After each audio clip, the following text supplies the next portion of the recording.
Hello everyone, আসসালামু আলাইকুম। সবাই কেমন আছেন? এখানে আমি শিং মাছ নিয়ে আসলাম বাজার থেকে। আর মাছগুলো তাজা ছিল। আমি এই যে লবণ দিয়ে দিয়েছি। এখন মাছগুলো কেটে নেব। আমি কেটে নেব। এখানে মাছগুলো ঘষে ধুয়ে পরিষ্কার করে নিয়েছি। মাছগুলো ধোয়া হয়ে গেছে। এখানে আমি শিং মাছ ভুনা করব। কড়াইতে তেল দিয়ে দিয়েছি। আর এখন দিয়ে দিচ্ছি পেঁয়াজ। এখানে পেস্টটা ভাজা ভাজা হয়ে গেছে। এখন দিয়ে দিচ্ছি আদা রসুন পেস্ট। আদা রসুন পেস্টটাকে একটু ভেজে নেব।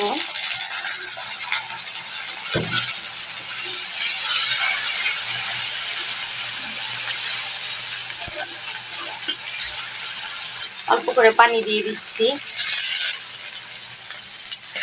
হলুদের গুঁড়া, মরিচের গুঁড়া, স্বাদ মতো লবণ। এখন মশলাটাকে আমি ভালো করে কষিয়ে নেব।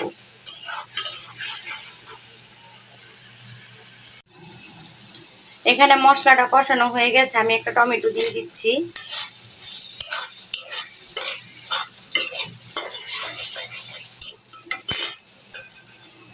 আর মাছও দিয়ে দিচ্ছি।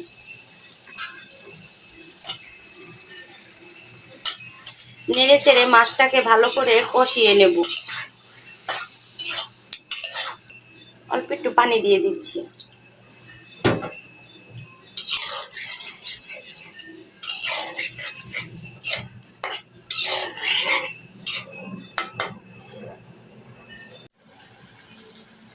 এখানে মাছটা কষানো হয়ে গেছে। আমি অল্প করে পানি দিয়ে দিচ্ছি। শিং মাছ ভুনাটা হয়ে গেছে। এখন আমি ধনিয়া পাতা দিয়ে দিচ্ছি।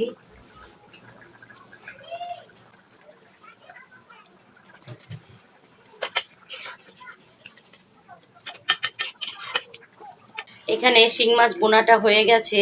এখন আমি নামিয়ে নিচ্ছি। এখানে মুরগির কলিজা গিলা নিয়ে আসছি। আর আজকে আপনাদের সাথে একটা নতুন রেসিপি শেয়ার করব। এখন মুরগির কলিজা গিলাগুলো পরিষ্কার করে নিচ্ছি। এখানে পানিটা বলক দিয়ে নিয়েছি। এখন আমি দিয়ে দিচ্ছি পরিমাণ মতো লবণ, হলুদের গুঁড়া,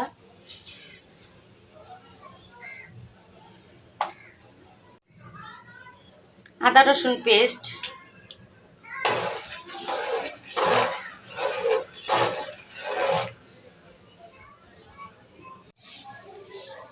এখানে আমি মুরগির কলিজা গিলাগুলো ভালো করে ধুয়ে পরিষ্কার করে নিয়েছি।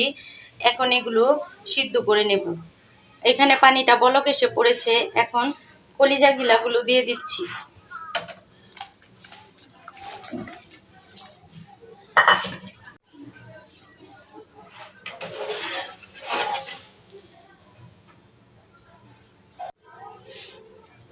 দিয়ে দিচ্ছি 1 টেবিল চামচ ভিনেগার। কলিজা গিলাগুলো সিদ্ধ হয়ে গেছে। এখন আমি ঝরা দিয়ে নেব। কলিজা গিলাগুলো ছোট ছোট করে কেটে নেব। মশলাগুলো হালকা টেলে নেব। এখানে চুলা কমিয়ে কড়াই বসিয়ে দিয়েছি। দিয়ে দিলাম শুকনা মরিচ, দারচিনি, এলাচ।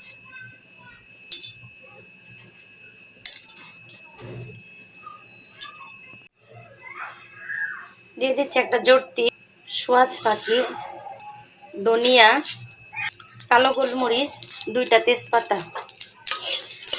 সবগুলো মশলা আস্তে আস্তে তেলে নেব। মশলাটা ভাজা হয়ে গেছে। এখন নামিয়ে নিচ্ছি। ব্লেন্ডারে গুঁড়া করে নেব। এখানে মশলাটা গুঁড়া করে নিয়েছি। কলিজাগুলো ছোট ছোট করে কেটে নিয়েছি। এখানে আলু কেটে নিয়েছি ছোট ছোট করে। চুলায় কড়াই বসিয়ে দিয়েছি। দিয়ে দিচ্ছি তেল।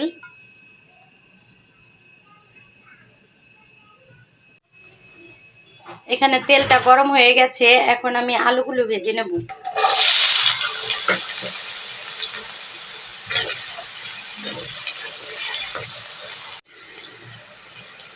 এক টেবিল চামচ আদা রসুন পেস্ট। আলুটাকে ভালো করে ব্রাউন কালার করে ভেজে নেব। এখানে আলুগুলো ভাজা হয়ে গেছে, আর আমি এক সাইড করে পেঁয়াজ দিয়ে দিচ্ছি। পেঁয়াজগুলো হালকা ভেজে নেব।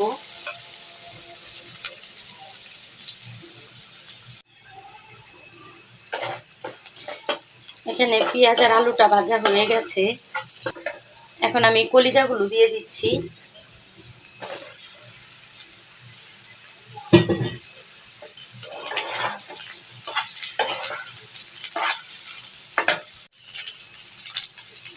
হলুদের গুঁড়া দিয়ে দিচ্ছি হাফ চামচ, মরিচের গুঁড়া দিয়ে দিচ্ছি হাফ চামচ।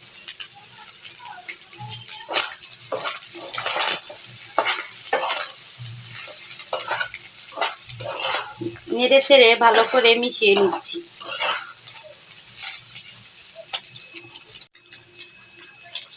একদম অল্প একটু পানি দিয়ে দিচ্ছি।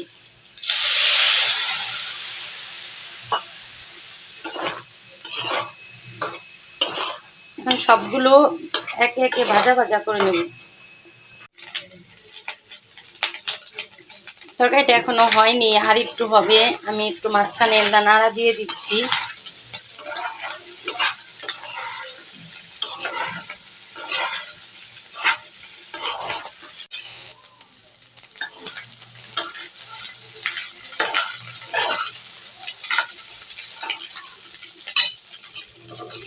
এখন আমি যে ভাজা মশলাটা করেছিলাম সেটা দিয়ে দেব।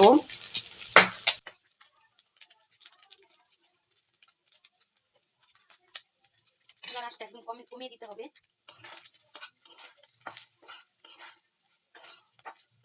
অল্প করে মশলাগুলো দিয়ে ভালোভাবে নেড়ে দেবো।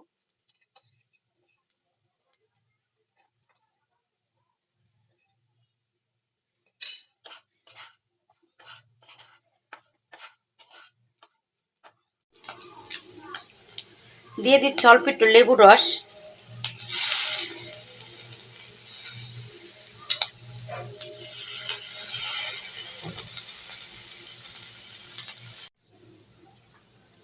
মুরগির কলিজা গিলাটা রান্না হয়ে গেছে, এখন আমি নামিয়ে নেব। আর যারা নাকি মুরগির কলিজা গিলা খান না, তাদের কাছে আমার রিকোয়েস্ট হলো এভাবে একটু ট্রাই করে দেখবেন। এটা খেতে খুবই মজা হয়। খিচুড়ি, ভাত, পোলাও, রুটির সাথেও খুব মজা করে খাওয়া যায়। এটা এমন একটা জিনিস, সব কিছুর সাথে খেতে খুবই মজা হয়।